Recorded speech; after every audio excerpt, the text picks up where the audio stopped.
I think for many of us, the challenge around safety is huge. That's why you're here. You are here because you think that this topic means something. So the way we're going to start off this afternoon is to ask you to turn to someone to your right or your left. But you must be in pairs, all right? Twos.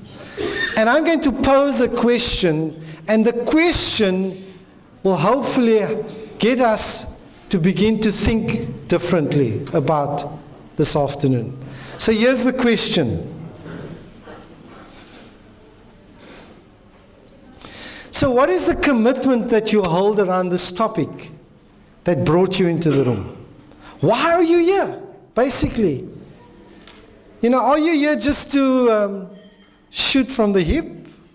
Are you here because you know so much and you want to grow? So what is the commitment that you hold as you come into the room today?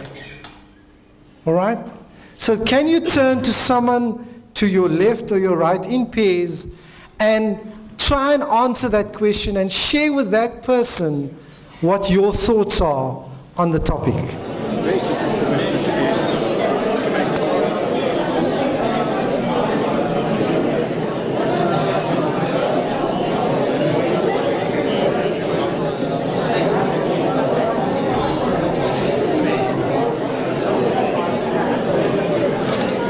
From the buzz in the room, I can already deduce that this is one of those vurige topics. All right, this is one of those hot topics. And this afternoon we don't only want to talk about it, but we want to expand our understanding, meaning grow our capacity, and then firmly believe that when we walk out of here, each of us takes something back to our communities where we are.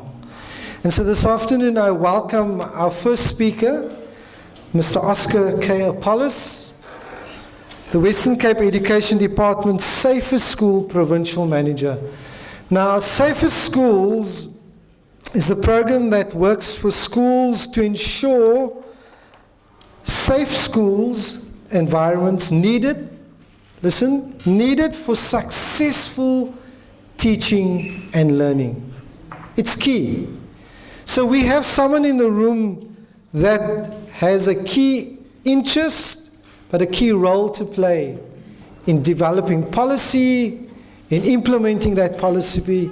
And so let's welcome Mr. Apollis, Oscar. Good afternoon, Salvan, and thank you for the opportunity to share. I am an educator by profession, in education too long. And so my task here this afternoon, in line with the question that was put up for us just to speak about, is to share my experience in terms of management of school safety and to share that experience with you. And I'm not talking specifically about book knowledge, but I'm talking about experience that I've experienced on the ground and have actually implemented wherever it is that I have taught. My first post was at Peakview Secondary School. At that time it was a junior secondary school in Bridgetown. And then I also spent 7 years, just under 8 years, at a school in Hanover Park known as Voorspoed Primary School. And thereafter I was seconded to the provincial office education department. Not a problem. Okay. The PowerPoint will come up eventually, but I think I will start speaking to what it is that I'd like to share. Safety and security, we do know, is easily, as an educator, I can say it is not my responsibility. However, when we speak about safety, it is everybody's responsibility, from the youngest to the eldest. Each one has a role to play. The most important thing, obviously, is to put it out there for people to understand what their roles and responsibilities are. And so whether you are at a school and at whatever level it is you may be, it is important that clarification of roles and responsibilities is clearly defined. Otherwise, each and every person is going to be doing or thinking that another person is doing, and it's not done. Now, Safe Schools strategy, we have a three-pronged strategy.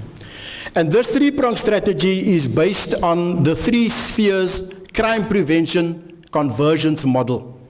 Now, this 3 spheres crime prevention model says that for any crime or any incident, I was corrected by Professor Cartwright a while ago, not to speak about the crime, but rather an incident to take place. There are 3 things that need to be in place. 1, there needs to be a willing perpetrator. Secondly, a vulnerable victim. And thirdly, there needs to be an environment that is conducive to that act to take place. And so when there's a conversion of those 3 things, of the vulnerable victim, the willing perpetrator, and the environment is correct, then an incident is going to happen. Now, when one looks at the 3 spheres crime prevention model, and I think the presentation will be sent to you eventually, you will find that in each one of those spheres there is role players. Now, when we're speaking to the victim, there's a list of role players. When we are speaking to the perpetrator, there's role players. Similarly, with regard to the environment. Now, what does that model tell us? That model tells us that when we are talking about safety and security at a school, that there are various role players, and that each one of the role players has a specific role and function to play. And that it is not only, for example, when one speaks about a school, it is not only the responsibility of the principal or the school management team or that particular individual who has been appointed as the school safety officer or the discipline committee, but that it is a combined effort that needs to be put in place. And many times we find that because safety is left to one particular group of people, unfortunately, that individuals become tired and they become despondent because nobody else is supporting. And so when we speak about the 3-pronged strategy, we also speak to that very 3 points. The first one is that we speak to crime control through changing the environment. Now, you will agree with me that some of our schools, where we find them on the Cape Flats, is not conducive because it looks like something from Alcatraz. We have safety gates, we have barbed wire, and then we got barbed wire on top of the barbed wire. You name it, we've got it. If we don't have it, we're going to put it in place to ensure that people stays outside of that particular environment. Now, we are saying that it doesn't matter what target hardening strategy is put in place. If and when a perpetrator wants to get into a particular school, he or she will make a way to get in there. And therefore, our second prong deals with crime prevention, and that is changing the hearts and minds of people. And so through that, there's a host of programs that we put in place, such as, for example, creative and constructive approaches to conflict. As a matter of fact, that is the foundation where Safe School started. And that was teaching educators, teaching learners, and even community members alternatives to dealing with conflict. We find that in many of our learners, many adults even when there is a conflict, the first thing is to fight. Not necessarily physically, verbally, or in another way. And so through conflict management, we teach that there are alternatives. Linked to the conflict management, we also have what is known as peer mediation.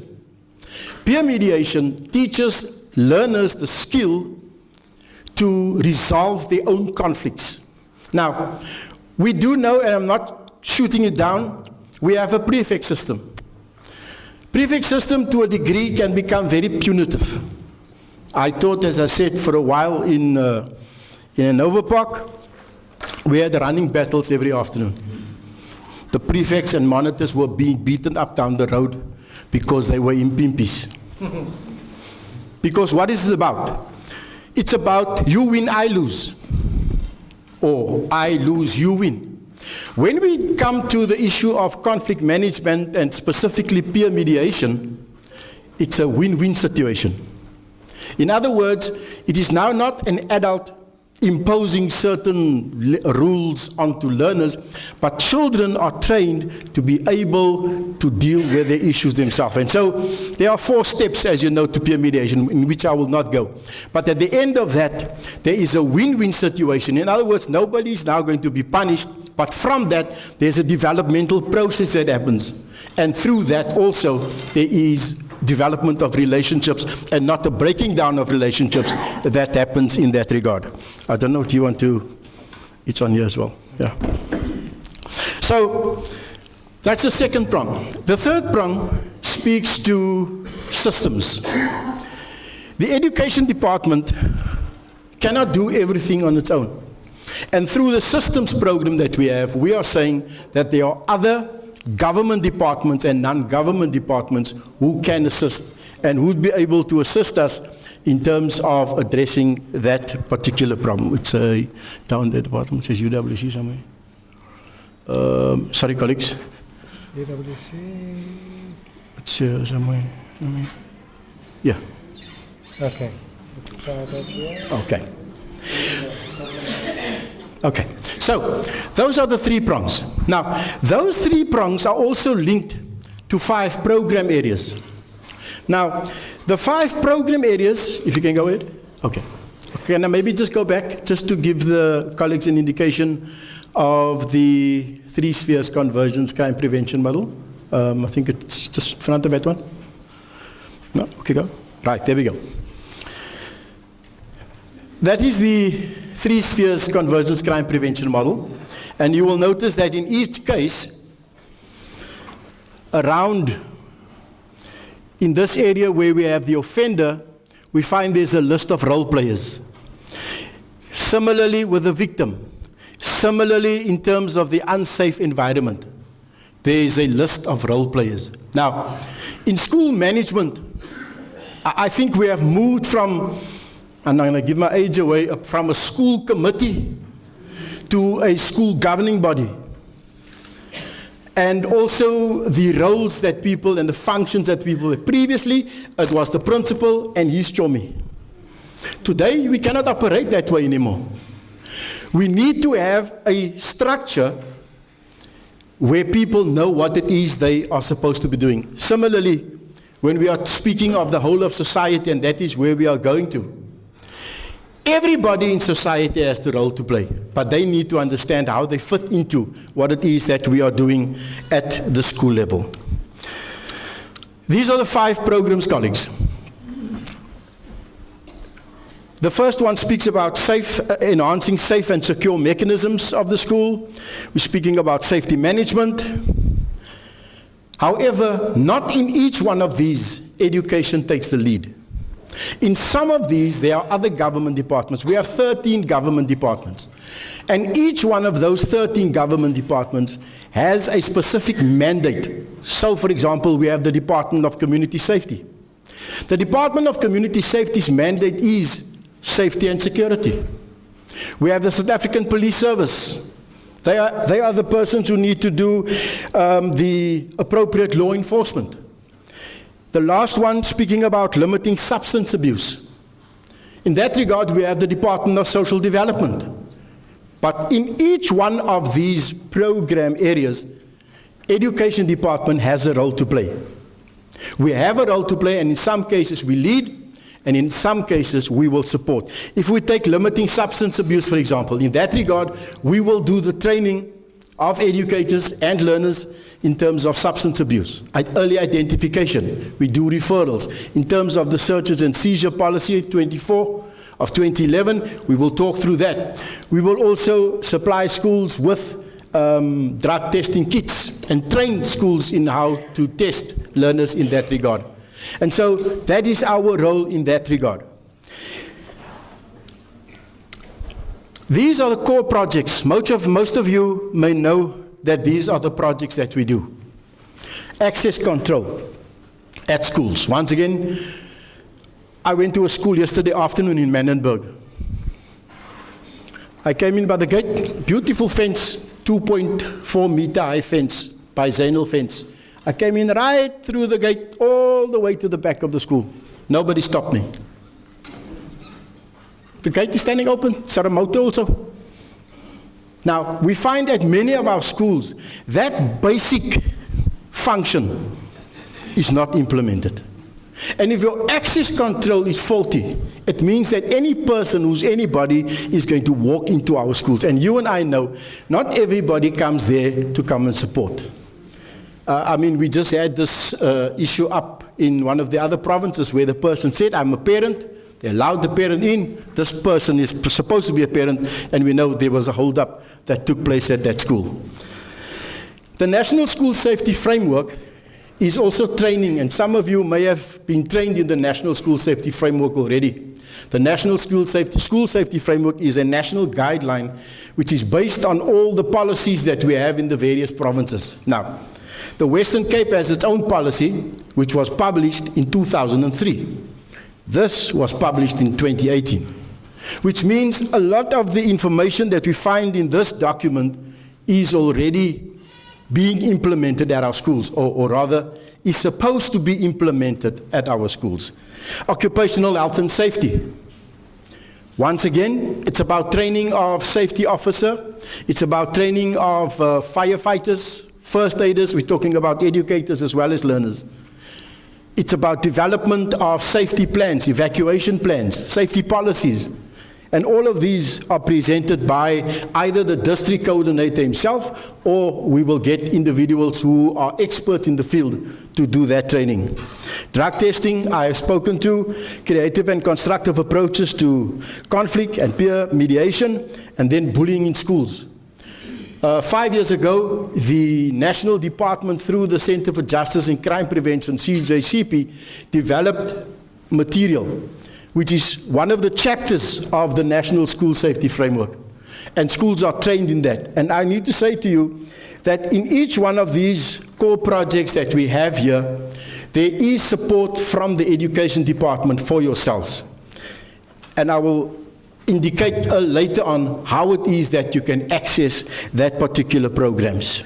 And then, of course, we have youth development. Some of you will know at some of our schools we have after-school programs. We also have holiday programs. Now, this is not DCAS Mod Center programs we are talking about. This is separate to the DCAS programs that is offered at our schools. Now, and this is important, a point where I'm going towards. And out of this is also some issues that you can take with you which need to be in place. The first point that we need to understand is that in the Education Department, we do school-based crime prevention. Our focus is the school. Our focus is what happens in the perimeter of the school. However, we do have a responsibility for the space between the school and the home and wherever the child needs to be going. But for that, we depend on another government department or government departments to support us to ensure the safety of learners from the school to the home. You have heard of the Department of Community Safety's walking school bus, where it is linked to your neighborhood watch, your CPF, and parents, obviously, it's a voluntary service that is done. That is one of the ways in which they do that support. The neighborhood watchers, if you have neighborhood watchers or people in the area, it's important for you to understand that they need to be registered. They can be registered free with the Department of Community Safety. They will get training, and whatever services they then do, they are, depending on the weighting of the service, they would then be given a budget per se for the month for that particular neighborhood watch. But they have to be registered with the Department of Community Safety. And if you need to have them registered and you know about persons, you can contact our call center and we will support. Colleagues, when it comes to school-based crime prevention, these are the things that need to be in place. These are the primary objectives. One, structures. We're talking about your SMT. And I'm happy, leadership and management is an important component in schools. If your leadership and management doesn't have the vision and understand what it is that they're doing or know what it is that they need to do, then you have a problem. I've been to quite a few schools where there is no stable leadership at the school because there's a curator principal or there's an acting principal. And you know what happens when there's an acting principal or somebody else that's there? There are these cliques that happen on the staff because people are checking out who's going to be appointed next, so I must back that horse. So it also causes dissension in the ranks at the school. And when there's no unity, you cannot go ahead because people are working against each other. So your SMT needs to be sound. You need your school governing body. From the school governing body, there's a subcommittee known as the School Safety Committee. Now remember, and then we have RCLs, as you know, which is primarily for high schools. Now, not only do we need these structures, what do you think is important? Apart from just having the structure in place, tick we have an SMT, tick we have a RCL, tick we have a SGB, tick we have a School Safety Committee. What else is important? What do you think? What's the most crucial thing here for these structures? They must be active. They must be functional. We can have all of these things. So how do we determine functionality? Anybody? How do we determine functionality of a structure? What are some of the things that should happen? Before we have meetings, we need to have persons that elected. It must be constituted properly. Your SMT cannot consist of the principal and one of his buddies. The School Safety Committee cannot be the principal and another person on the staff. The SGB cannot be the principal and another parent. And it may sound very strange, but it happens even in today, it happens. Safety Committee doesn't exist. It's only a piece of a tick sheet. So the structures must be functional. So people must be elected. There needs to be regular meetings and there needs to be minutes. Why? Because the minutes indicates what has been discussed. It holds people accountable. There's follow through so that we can actually have to see what we have achieved. I went to a school in Saldanha where we had all the role players around the table. The CPF, the neighborhood watch, the SGP, the parents were all there. And they said, ja meneer, we meet regularly. Ek sê, en? Ons gesels lekker. Ek sê, nou waar is die notules? Nee, that's wasting people's time. Because accountability is on that sheet that we write down, and we need to know what it is that we have to do. And then policies. We have the best policies, and we are told we have the best constitution. But a policy is only as good as its implementation. It's consistent implementation. We take a simple one, like for example, late coming. We all know about late coming. Today, the principal is in a good mood. Just go to your class, go to your class, go to your class. We'll sort you out later on. Tomorrow morning, he didn't have his jungle oats. Then all hell breaks loose.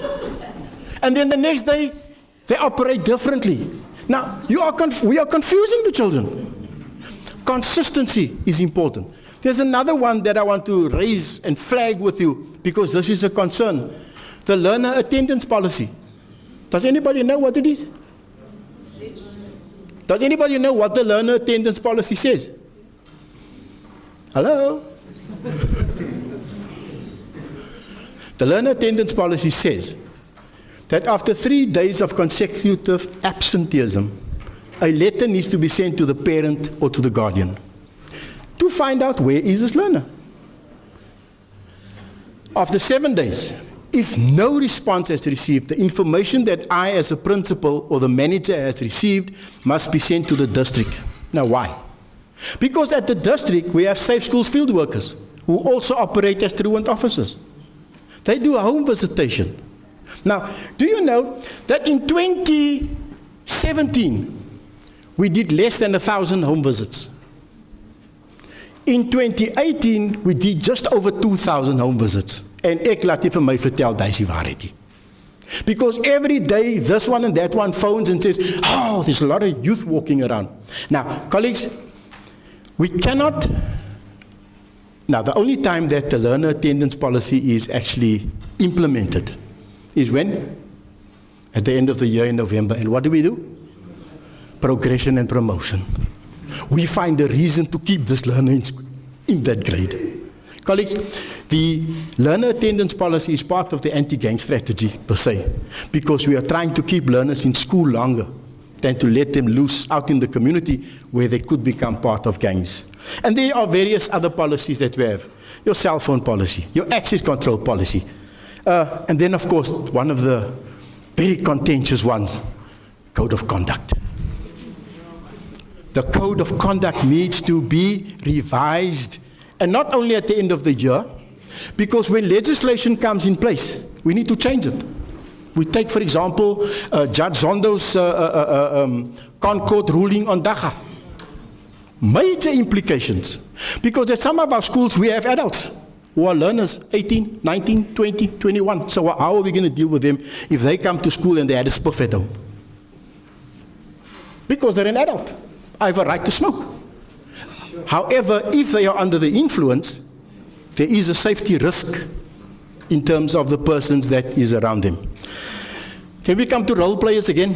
As I indicated on the previous 3 spheres convergence crime prevention model. Very importantly, stakeholders. Those are inside the school as well as outside. Audits.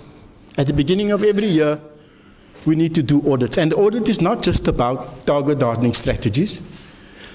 We may have had some issues during the year, behavior, whether it's bullying or whatever it is may be.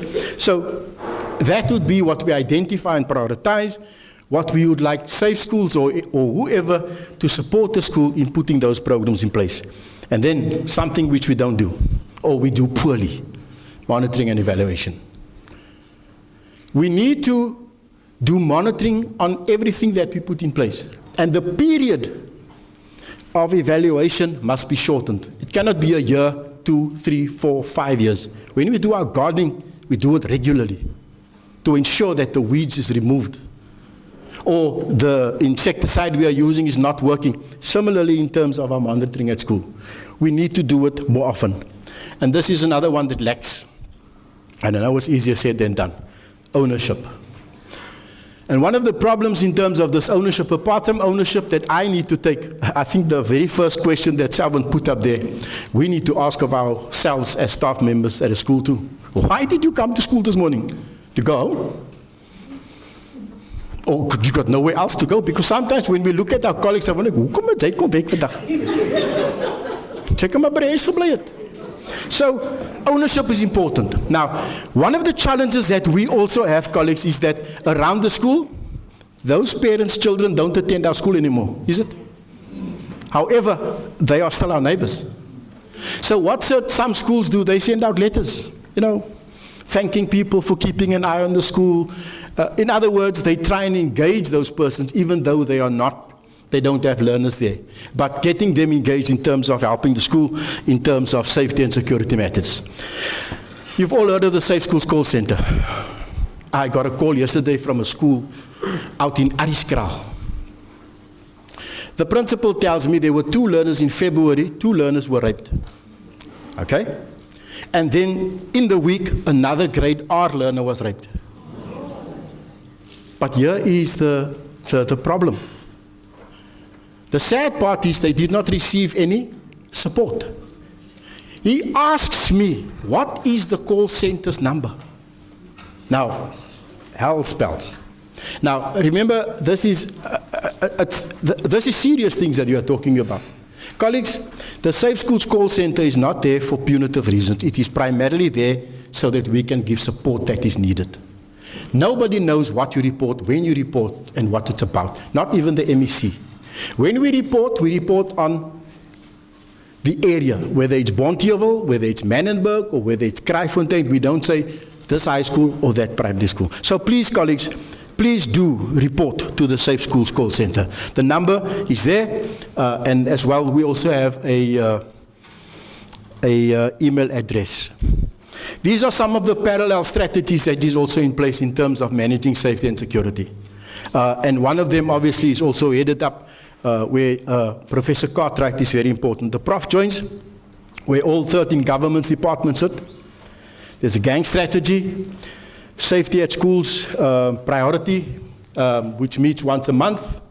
And all government departments report on what it is that they are doing and challenges and how they can support. Then we have the PLRC, Safety at Schools Task Team, where we meet with the unions. We just had one the other day. The National School Safety Framework, which is linked to the Provincial School Safety Framework because the two speak to each other. And then, of course, very importantly, strengthening of structures such as the safety committees and your school safety clusters, your Community Policing Forum, Neighborhood Watch, SAPS. We have a protocol that is signed. And as a matter of fact, I don't know how many of you have a register at school for SAPS to sign? 1, 2, 3. The SAPS, the protocol says that SAPS needs to visit your school regularly. Now, I don't know about you, but regularly in 1920 still means, it means the same thing today. It hasn't changed. And they mustn't just come in there to sign a register, because we could send it to them and sign it and they can send it back. They need to come there and they must actually speak to the person, to somebody, and ask, what's happening? Are you okay?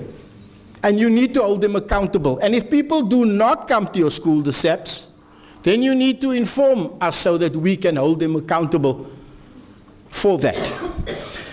And then also we have after-school program facilities. This is, unfortunately, we only have them in the rural areas. And the reason for that is, you know, for a coordinator to go from Paarl, for example, to a school in Clan William, they drive almost the half of the morning. So we have persons at the satellite offices to assist. And then there's the resilience scorecard, which I will share with you in a few moments.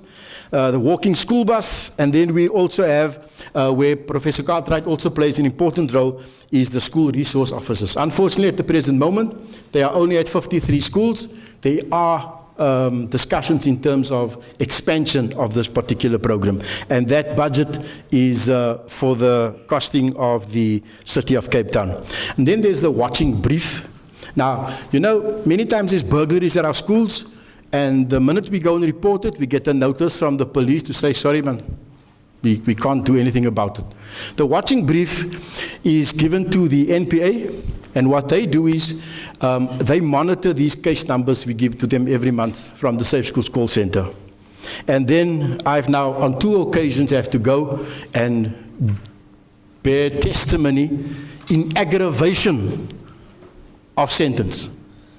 You remember what happens? These guys get the slap on the wrist. 6 months. Wat is 6 maanden? After a month, die ook is weer uit.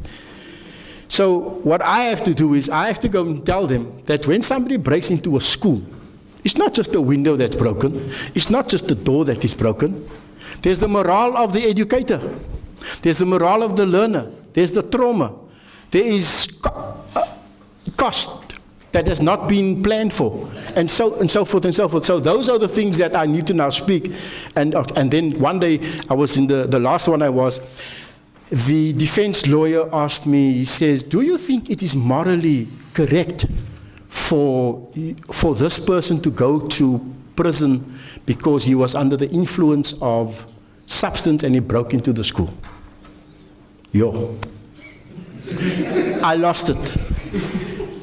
I said to him, excuse me, is it morally acceptable for this man to break into the school? And listing all the issues, and then of course I was reprimanded by the judge. But you see, the point I'm raising here is that there is a measure in place to hold people accountable so that at the end of the day, they need to do something. And this person, obviously, he got some, what's his name, community service, and some other sentence that he got. So don't stop reporting. And then there's the Transport Management Center. We have representatives sitting there where all our emergency services persons are present. And then I'm going to end off with this. This is the self-risk assessment tool that we have. Now, I'm not going to go into detail about it. It took us a while to the final development that's now been accepted by the provincial joints. It has also been accepted at Cabinet as the only tool that will be used for the classification of schools. It's based on the ISO standard 31000, which speaks about risk management. Now, what this says, and it's not about pointing a finger, but this is the reality. There are 4 pillars that this is based on. The first pillar speaks about physical security and all of those things that we have there. Internal standards, infrastructure, guarding, contact, design, maintenance, all of those. It's about integrated management of the space. Because the space that we have need to be managed in a way that we create a safe environment for teaching and learning to take place. Now, not only us, but all other government and non-government departments who need to strengthen our hand in this. The second one speaks to school governance, and those are all the subheadings there. And it's about shared vision of the space. I mentioned earlier, if people work against each other within a school for various reasons, each person has his own agenda, we are not going to achieve our objectives. Then parents and learners. Parents and learners is about taking ownership. When I see somebody playing in the schoolyard, I must have the freedom to phone somebody and say, sorry, so-and-so, depending on who the person, what number was given. There's somebody playing in the backyard. I remember in Hanover Park, there was an auntie opposite one of the schools, Blomvlei. On the Monday, when the principal arrived at the school, she came rushing over and she said, Juffrou, hier is die sleutel vir die hek. Die hek was oop en ek het 'n slot gekoop. But remember, there is a background to that in terms of how the school reaches out to the community. And that is what we want. And I'm not saying that everybody is going to do that, but I'm saying there is of the parents. There's a school in Bonteheuwel, in the Gat area as they call it. It's like going through a time warp. And the first thing that people do is say, no, at this particular forum we had, parents are not interested. And this gentleman, who is the principal of the school, he has 50 parents who supports the school throughout the day on a voluntary basis. And this is an area where people say everybody is a drug addict or whatever the case may be. But that principal had to reach out across his comfort zone. And that is how we got. And of course, it's not a once-off thing. It's hard work. And some of you are doing it, and it's difficult because it takes a lot of your personal time. And then the last one, I think very importantly, it's about stakeholders. And this is about whole of society. Whole of society needs to be part. So what does this thing do? When you do this test, and we have trained, last month we've trained cluster coordinators in Worcester area. We've trained at Kensington High a week ago. We are going to be training. Today there was also people being trained, and the community safety has also trained persons. So what this does is that for each one of these pillars, it gives you a score out of 100%. Now, it also gives you recommendations. In other words, this is what you need to do, that is what you, so it gives you a risk treatment plan. So at the end of this, depending on what pops up now, not all of this is for safe schools. If you take school governance, that is for the circuit manager. And so the circuit manager would receive an email. Say there is a challenge in terms of leadership or management or governance at that school. And remember, this is not for punitive reasons. They cannot use it against you for your performance. It's about ensuring that developmental processes are put in place so that safety and security can be in place. And then basically that is the rationale around this. You know, the police speaks one language, the community speaks another language, education speaks another language, and they're all talking about the same thing. But as far as they're concerned, they're talking about something else. And so through this particular ISO 31000, the standard, there's one taxonomy, a common taxonomy. So for example, when we speak of a high-risk school, the police agrees that it's a high-risk school because we are using the same criteria. Previously, when we speak about a high-risk school, they say, which one? Because they had a different set of rules. But now we are on the same page. Identification of internal threats. And colleagues, I think I don't have to tell you about this. The devil is not only outside. The devil is inside the school. In fact, he's a bigger devil inside than the one on the outside. And therefore, all of those structures and those policies and those things that I spoke about need to be in place. People need to understand what they need to do. But people also need to understand, who do I reach out to if I have this particular problem? And then rating of schools, high, medium, low. And that is so that we can put in place a standard package in terms of support for the school, target hardening, as well as other support. And then, of course, consolidating approach in mitigating threats. When I say consolidated approach, the school doesn't work on its own. The school works in conjunction with other law enforcement agencies, with other organizations who can support. And then, as I indicated to you, the capabilities that is come from this tool is that there is a strategic overview in terms of planning going forward. When we have to do strategic planning for a school or for the district, they can look at the issues of leadership, or whether it is governance or whatever it may be, and then the risk treatment plan that comes out of that. In other words, you know exactly where it is that you need to put the stopgap. Because remember, there are many things that you are doing at the school that's working. But there are maybe something that you have overlooked. And through completing this risk treatment plan and the risk treatment plan that is given, it will save time and energy that you will be able to address that particular issues. And with the risk treatment plan, they also identify who it is that you can contact in terms of supporting you to be able to do what it is that you need to do. Thank you very much.